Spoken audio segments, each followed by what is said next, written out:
From the US to Kenya, to women, two continents, one one powerful powerful conversation. conversation. A show where we bridge worlds. Build sisterhood and share stories that prove We're more alike than we are different. You're watching from Atlanta to Nairobi. Of a new beginning.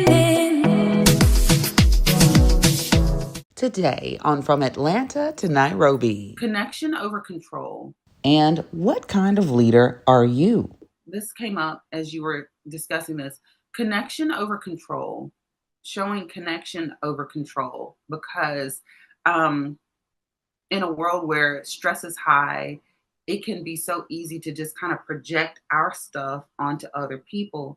But when you say, okay, I want to show connection and to get to know where you're coming from instead of controlling, that's where the real transformation can happen. So, yeah, I love that. Yeah, something that's just popped up in my mind as well. When we look at maybe cultural, I don't know if I'll call them cultural nuances or cultural conditioning. I feel like you know, like back home here in Kenya, people have expectations for certain people, like the way you had talked about. Like for me, because people have known me as a musician, most people want me to remain as only that, and then there's, a code of conduct that when you're a public figure, you're not supposed to struggle with anything in life. You're supposed to have it figured out from start to end. And that's why there's a lot of resistance right now, because we are seeing rich people with imperfect personalities, public figures with skeletons in their closet. So I don't know, from your end, of course, as a leader as well.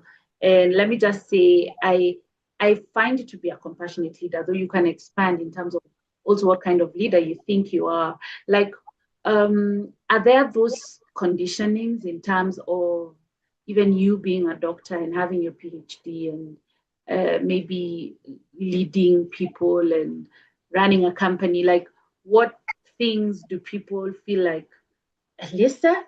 No, Yeah, no, that's a great question. It actually came up in one of our coaching classes the other day. And I was like, I'm quite sure that people are like, oh, this girl, she worked in TV. Oh, now she's a life coach. Oh, now she's doing fitness. Yes. And I respectfully, hey, like, I don't, it's kind of strong to say that I don't give a hoot about, like what they may think. It's I like, yeah, love it. I'm doing all these things. There's this common quote that says, a jack of all trades is a master of none. But a lot of people leave out the full quote that says, a jack of all trades is a master of none, but oftentimes better than a master of one. And so I think of all of our God-given gifts and talents and the things that are innate that we're born with.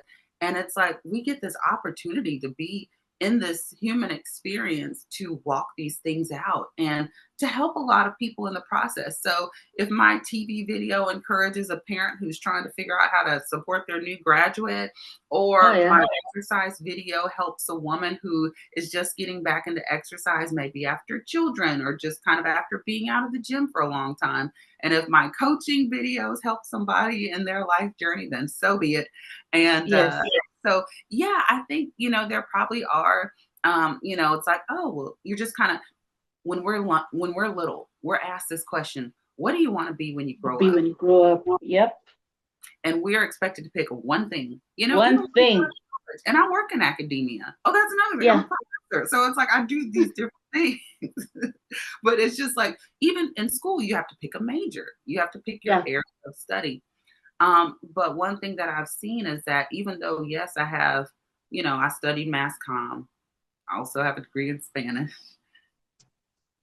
I guess I'm proving your point here. Different things, but it's like I can use those things in different ways. I worked in TV and, I'm able to do Say Life TV, which is what we're working on. I'm able to use my editing skills that I learned in the classroom to edit this video here, to tell Yeah. stories, so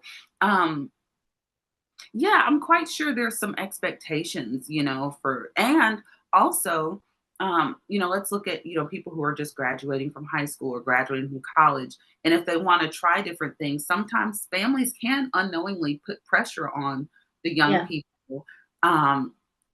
But sometimes we have to try things that we may like or we may not like to help us to find that path for us. And sometimes it's those detours that really take us where we really want to go. Absolutely. And I love what you've said, because I also feel that in different seasons and phases of our lives, we do different things, and it's a culmination. We just don't exist in one layer. Like the Elyssa that exists today, if you look at the 8-year-old Elyssa, the 13-year-old, the 23-year-old, you realize all those are different versions of you that are still within you. And so the power is actually to integrate all these things, because there's a place that Spanish is going to come in handy. The dancing is going to come in handy. Like for me, I'm sure if we didn't meet at the gym, we probably wouldn't be friends, because I love dancing. I'm a creative. I dance, I express myself, I write, I sing.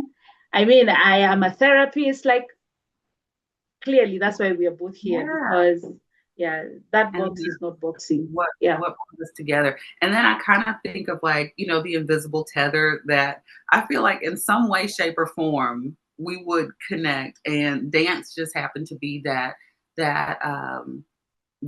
means. And also it was that day. Nobody else came to class. I was just sitting there like, okay, I'm getting ready to go. And then you walk in, and we had actually met.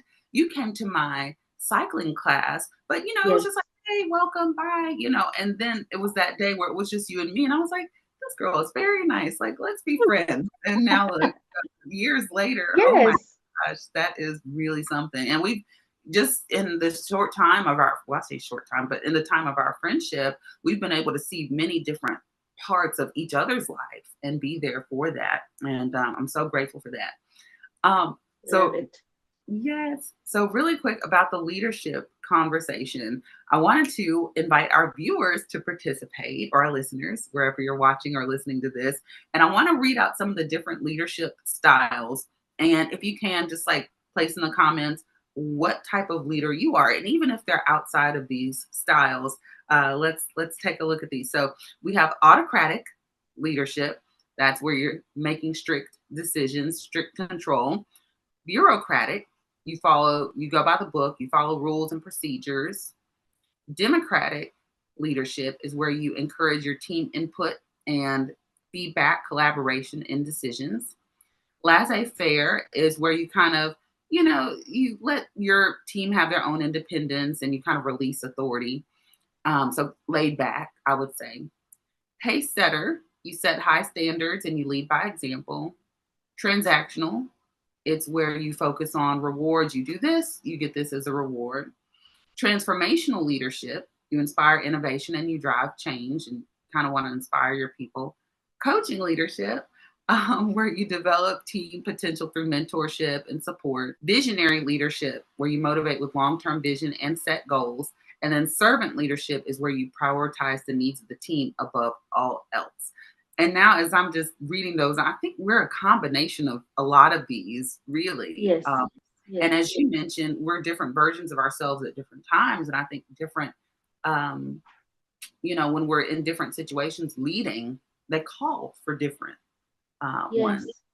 So, yes, absolutely. I love that. About leadership. I will say thank you so much for joining us today from Atlanta to Nairobi. Thank you for joining us. And if there's a topic that you want to hear about, we want to hear from you. So feel free to share your feedback and what you think about your leadership style and what resonated with you in the comments, or you can DM us and let us know. Thank you for watching / listening. See you next time. Sometimes what you're looking for